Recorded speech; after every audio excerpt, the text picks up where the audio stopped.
dancing, but we shouldn't start it now, Andre. Andreas, should we start now? No? That would be humanity in tech.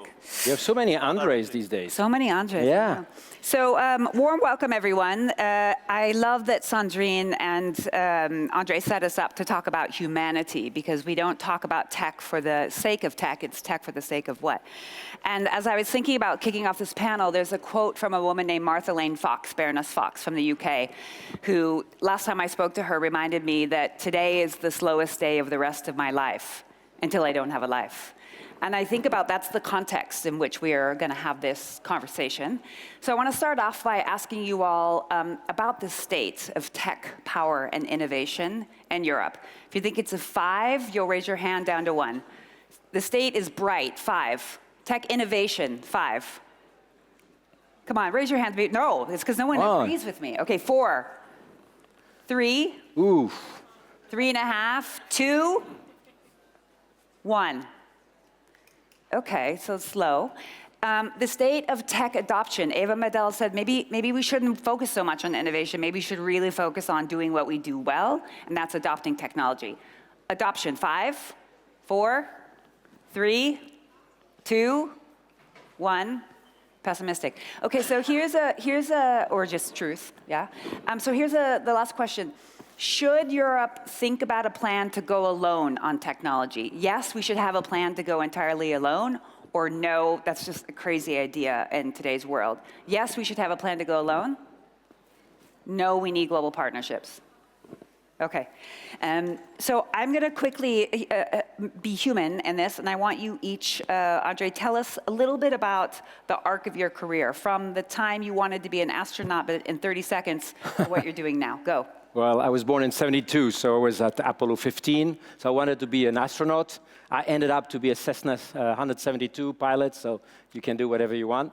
I spent the start of my career with Airbus as an aerospace engineer.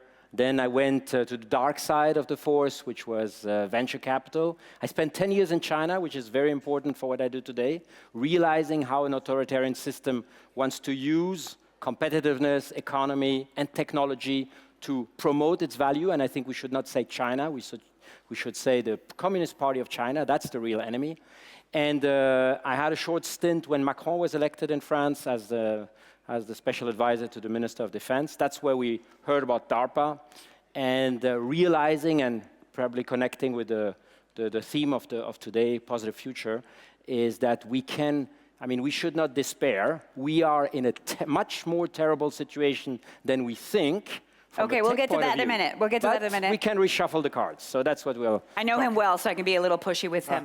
Andreas, let's give you the art. I know you wanted to be like a lot of my little boys wanted to be a football player, but you ended up doing something else besides football. Give us a quick arc. Yeah, so I grew up super normally, and being raised in the Black Forest, what 5-year-olds or 7-year-olds usually do is they want to become a footballer, and that's then, just how they start. For me, it was then school, but in university, I met a guy called Robin who had exactly the same background. We learned that we were born 15 kilometers away from each other, and that was in a way the beginning of Black Forest Labs. We met together, then we figured out we were interested in the same topics, which was generating images with computers or with neural networks, which back in the days was super far away. And we just had this common interest in this topic and started to work together, had a lot of commonalities. Then a third person joined, Patrick, and we all started in 2019, I think, to really work together scientifically. Had a bunch of really nice insights, I think, research-wise, which led to the pretty famous open source image generator Stable Diffusion, which hopefully most of us know. Then we opened up a research lab for another startup and eventually decided to found our own startup, because we thought, okay, we're experts in a technology, and we really want to also bring this technology to the people. And that's why we decided to found a startup. And since we love Europe, since we really feel comfortable being here, we decided to stay here. We are still located in the Black Forest in Freiburg, small town. You should all go there, super nice. And yeah, that's how we came to start this nice company. Well, I want to really point to, if you don't know Andreas and Black Forest Labs, they are the hot new tech, generative AI. Tell us what's unique about your company. There's a claim to fame that you have for what your work is.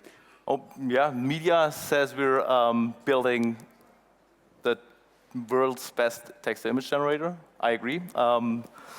So yeah, I think we're experts in science, and we managed to actually build a business based on that expertise. And yeah, I think our superpower is to be an extremely small team with a super high talent density.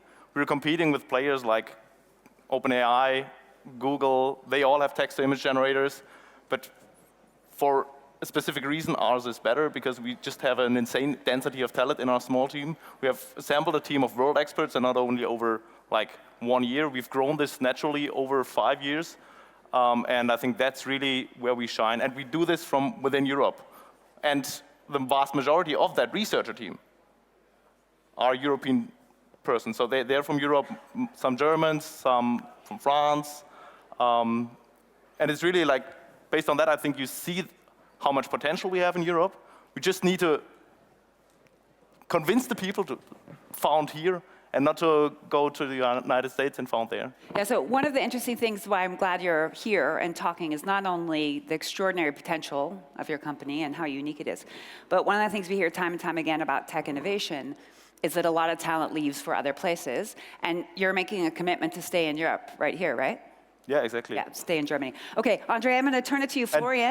If I might say one thing, there's a lot of hurdles you have to take if you compare it. Like if you have to decide actually between choosing the path of least resistance for your company or staying where you actually like to stay, and that is here.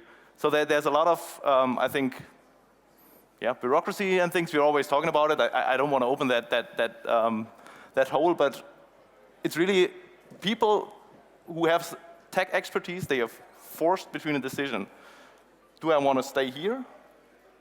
Or, and that's where I would like to stay, ideally, or do I want to choose the path that would be economically the best for my company? And I think that needs to change, sorry. But no, I think that's an important point. We're going to come back to the positive deviance that you are. You're a positive deviant person. And I want to send it to Andre and Florian, if you could put up the slides, and do a little framing of what you're trying to do about this. So, a lot of times at DLD, we talk about the problems. Like, this is the situation, and Andre's going to tell us how you're tackling the problems. Well, look, I will start with the problem. I mean, that is Mario Draghi, who basically said that since 20 years, we lost 30% prosperity compared to the US. I mean, and the reason is very simple. The value was created. These are all the companies less than 50 years old that have emerged. I mean, look at the US, look at Europe. Very simple.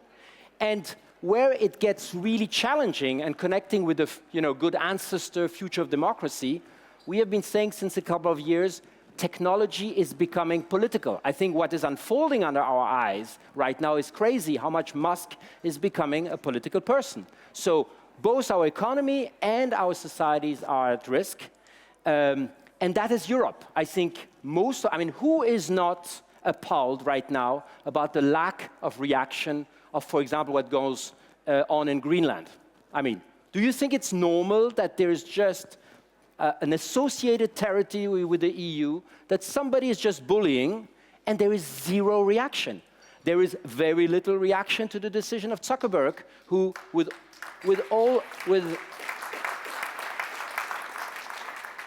I will give you a very concrete way to engage yourself, but thank you for that.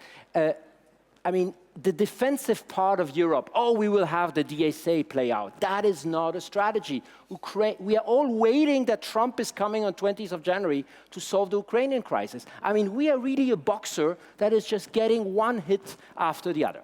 The hope, and I think that is where I love to be with Andreas on the panel, is that you have big bets. I mean, OpenAI, remember how much time we spend in Europe trying to find an alternative to Google? And you have suddenly OpenAI, who is kindly reshuffling and making Google keyword search almost has been.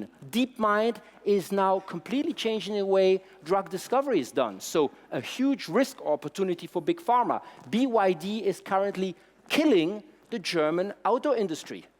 The question we have is why these 3 new companies are not emerging from Europe. Can I say one thing? DeepMind, when they were founded, were technically a European company. They were a UK company. They are UK. Back in the days, UK was still part of Europe. And think about the antitrust law in Europe. We approved that while probably 30–40% of the best talent in AI at that time. But they didn't see anything because they have no clue in the antitrust regulation about what is the future tech. So this is what we missed. This is what we should not miss. Because it's coming. We all know it. Where are the moonshots in Europe? So sorry for the reference to the US, but remember the speech of Kennedy? We choose to go to the moon not because it's easy, but because it's hard. Who is the German or French politician who is saying that? And who is not just talking to this crowd? I love this crowd. But we need to talk to society. Where the moonshot was so interesting is that it was not done in a little circle saying, oh, we are going to do tech or AI or cyber or quantum. We're going to change the world. We're going to find again a new dream, a new frontier. So this is, I think, what we need to do. I think we need to win again in Europe.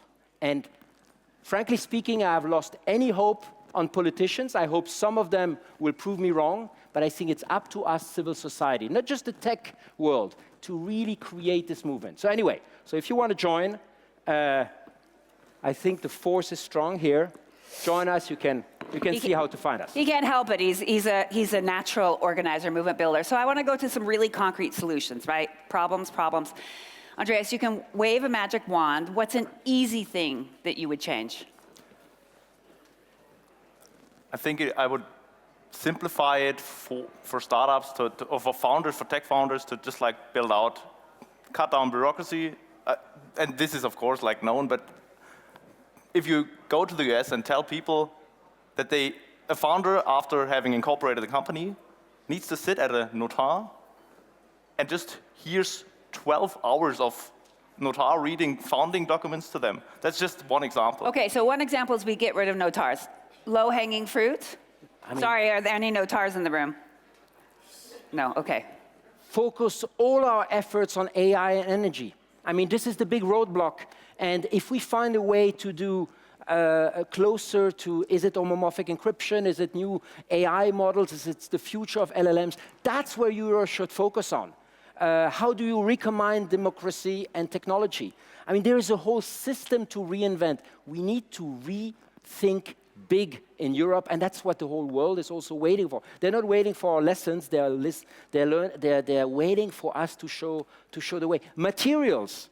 I mean, I saw Luisa Neubauer yesterday and others. I mean, I would like that this energy of Fridays for Future is also focused on, let's not just extract all the minerals that we need for all these things, but let's use, I don't know, synthetic biology to create these minerals. Otherwise, the dependency that we're creating is just huge. So minerals, energy, future of democracy and tech, like a bit Roman was saying, these are hanging fruit, very low hanging fruits where we can also catalyze the society and not just the tech. So, but how? I mean, we can talk about what, but how? Like, what is not happening in order for that to happen? Because I've been in these conversations for 15 years. We weren't talking about AI 15 years ago, but you can it's like a Mad Lib. You put in another, and Europe, we're still talking about the same thing. So what is the lever that needs to be pushed? I think you already talked about it. We're not thinking big enough. It's really that there's a notion of mediocrity in Europe, and it's good enough to be mediocre, but this is not how we get further along. When everyone strives for excellence, we really need to push things, think big again, and be ambitious again. I think I want to ask, or I want to ask you to ask yourselves after this panel, are we ambitious enough, and are we thinking big enough? We are thinking big, I think. We are saying it's possible.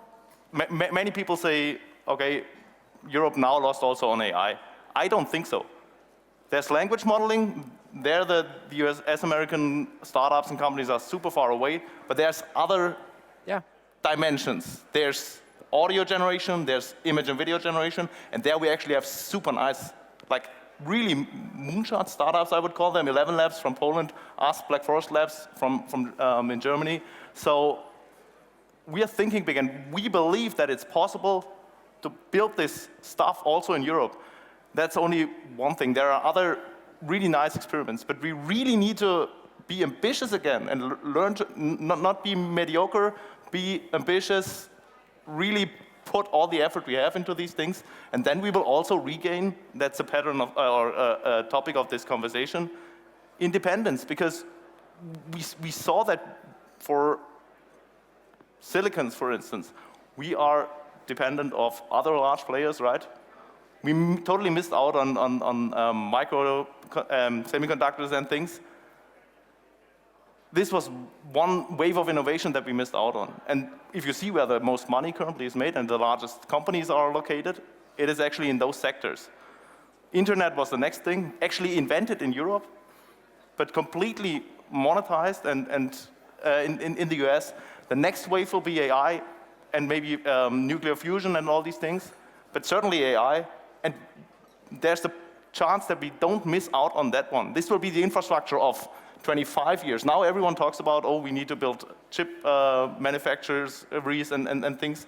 But really, we should also think about what is in 25 years. Should we really completely lose track, or should we be competitive then again? And if we want to be competitive in 25 years, we now need to think where to invest and where to really put our effort in. And in my opinion, that's the infrastructure of what will power the future technology. And generative AI is definitely amongst those. Like, it's only been 2 years and everyone is using ChatGPT, right? We heard Eva talk about building an ecosystem again. I've been hearing this for a long time. So what I want in this last 3 minutes, I want every single person here to walk away with a concrete thing they can do to be part of either thinking bigger, changing regulation, whatever it is. What's a concrete thing each one person can do? First, I think we should stop having all these panels with entrepreneurs where at the end they ask the government to set up a sovereign wealth fund, to change regulation, etc. Isn't that crazy? Isn't that crazy? I mean, it's up to us.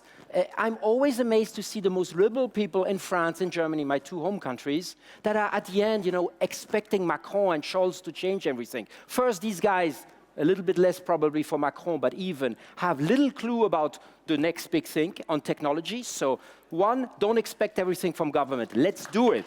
Two, let's focus. When you see that Horizon research programs in Europe are going to 38,000 programs, that's crazy. There's no focus. If you have no focus, you cannot change it, you cannot stop it, you cannot focus on those real moonshots. That's number two. Number three, let's not keep it in this room. If you can all talk to 10 people around you who are not in the tech space, that science and technology can improve their lives, housing, environment, energy, mobility, then we create a real movement and we don't remain in our bubble where tech talks to tech. Right? And then the politicians will also listen to.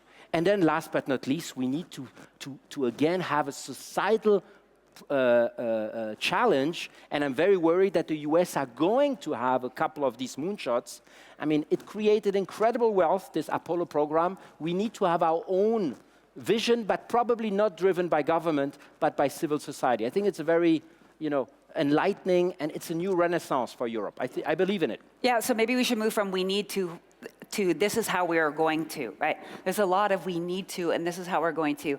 In 30 seconds, what can they walk away? I'm going to ask 10 of you for your one-word takeaway, so be prepared. What's one concrete thing they could do? I mean, one is you can tell their story. Black Forest Labs, leading from Europe, is going to stay in Europe. It's not that we have. We're going to build on that strength. What can they do? I think be more optimistic for the future. There's too much skepticism, especially around technology, I think, in Europe. Technology is, by definition, neutral. I think that everything has been said to that. There's a lot of controversy about it. But it's what we're making with it. And if we should always see the challenges, but we should also see the future prosperity they bring and really be not so skeptical about them, just be optimistic and be ambitious. these 2 points, I think, is super Okay, important. 10 hands up for one more takeaways. If not, I point at people. One. We've lost on AI application, chip building and things, but we can win on applications building. Win on applications building. Others, take away. We've not lost on AI. I strongly disagree. And we talk should about build that the infrastructure. Infrastructure is really what makes a difference in the end. Other, one more takeaway. I call on my friends who've been at Mabel. More ambition. Others. Mabel. Vision. Vision. What else? Yeah. Belief. What else? Engagement. What else? Incentive. New relationships with politics. Come talk to me. This is my passion. I have not given up on politicians. We are not supporting them enough. I believe in the possibility of politicians. Right here. Partnerships and bridges. With other parts of the world, we need it. I'm going to leave you with a quick story. I met a really hunky Bavarian 27 years ago in Whistler, and we met on the mountains, fell in love. We're together now. And he explained the difference between Germans and Americans quickly. He said, Germans come to the top of the mountain, there's a race. The Germans come, the Americans come. The Americans just start running. The whole team just starts running up the mountain. The Germans stop and they look and they say, how do we have the right equipment? And how can everyone get up there? And how do we do this fairly? And who's in charge? They get to the top of the mountain. Half of the Americans are dead, and 3 have a broken leg, but they win. And all the Germans come up right afterwards, late, but everyone's up there. So I, as a European American, want us all to make it up to the top. Let's do what Europe does well, brings people, but let's be prepared to bring everyone more quickly. So with that, thanks you too. Time for Europe to win. Thanks.